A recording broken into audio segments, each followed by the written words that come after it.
Hi, Dani ഫാമിലിയിലേക്ക് എല്ലാവർക്കും സ്വാഗതം. അപ്പോൾ ഇന്ന് ഞാൻ മോർണിംഗ് ബ്ലോഗായിട്ടാണ് വന്നിരിക്കുന്നത്. അത് ഇളയ മോളാണ്. ഇളയ മോള് രാവിലെ 6 മണിക്ക് എണീറ്റ് പഠിക്കാനിരിക്കുന്നതാണ് കേട്ടോ.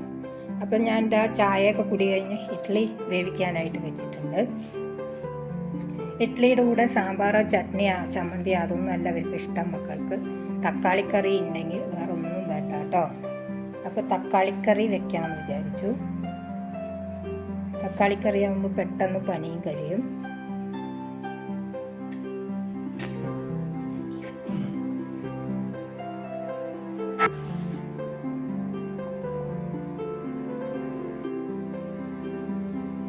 തക്കാളി തൊലി കളഞ്ഞിട്ടാണ് കേട്ടോ വേവിച്ചെടുക്കുന്നത്. അപ്പോൾ തൊലി കളയാനായിട്ട് നടുവിലുള്ള അതൊന്ന് അരിഞ്ഞ് കളഞ്ഞ് രണ്ടായി മുറിച്ച് കീറി ലേശം എണ്ണ ഒഴിച്ചൊന്ന് വാട്ടിയെടുത്ത് അതിൻ്റെ തൊലിയെല്ലാം മാറി കളയാൻ പറ്റും കേട്ടോ, മാറ്റാൻ പറ്റും.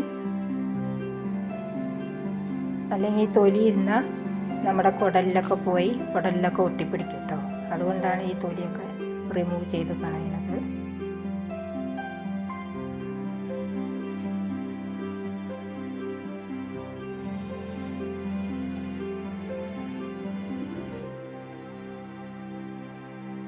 നല്ല പെട്ടെന്ന് തന്നെ തയ്യാറാക്കാൻ പറ്റിയ നല്ല ഈസി ടേസ്റ്റി കറിയാണ് കേട്ടോ.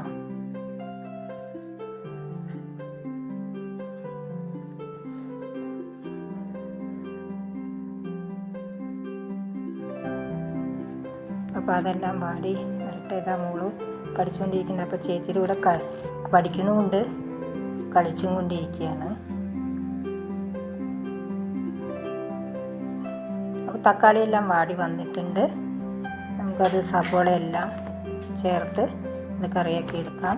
അതിനായിട്ട് കടുക് പൊട്ടിക്കുക, കറിവേപ്പിലയും കൂടെ ചേർത്ത് സവോള, ചെറിയുള്ളിയാണെങ്കിൽ ചെറിയുള്ളിയും ചേർക്കാം. ഞാനിവിടെ ചേർത്തിരിക്കുന്നത് സവോളയാണ്. സവോളയും പച്ചമുളകും കറിവേപ്പിലയും കൂടെ നല്ലതുപോലെ ഒന്ന് വാട്ടിയെടുക്കാം. സവോളയും പച്ചമുളകെല്ലാം പെട്ടെന്ന് വാടി കിട്ടാനായിട്ട് ലേശം ഉപ്പ് ചേർത്താൽ പെട്ടെന്ന് വാടി കിട്ടും കേട്ടോ. അപ്പോൾ അതവിടെ ഇരുന്ന് വാടട്ടെ. അപ്പോഴേക്കും ഇഡ്ഡലി എല്ലാം വെന്ത് വന്നിട്ടുണ്ട്.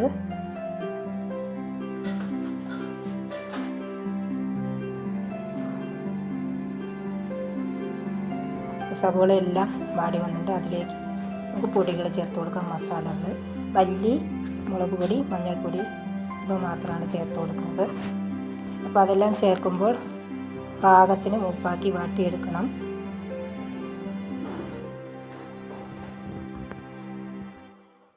മസാലകളെല്ലാം മൂത്ത് വന്നിട്ടുണ്ട്. അതിലേക്ക് വാട്ടി വെച്ചിരിക്കുന്ന തക്കാളി ചേർത്ത് കൊടുക്കാം കേട്ടോ. തക്കാളി ചേർക്കണതിന് മുന്നേ അതെല്ലാം വെന്തിട്ടുണ്ട്. അപ്പോൾ ലേശം വെള്ളം കൂടെ ഒഴിച്ച് തിളപ്പിച്ചെടുത്താൽ തക്കാളിക്കറി റെഡിയായി കഴിഞ്ഞു കേട്ടോ. അപ്പോൾ എല്ലാവരും ഈ റെസിപ്പി ഒന്ന് ട്രൈ ചെയ്ത് നോക്കണേ. നേരത്തെ സവോള എല്ലാം വാട്ടിയപ്പോൾ ഉപ്പിട്ടുണ്ടായിരുന്നു. അപ്പോൾ ഇപ്പോൾ ആവശ്യത്തിന് പോരാത്തതിന് ഉപ്പും കൂടെ ചേർത്തു.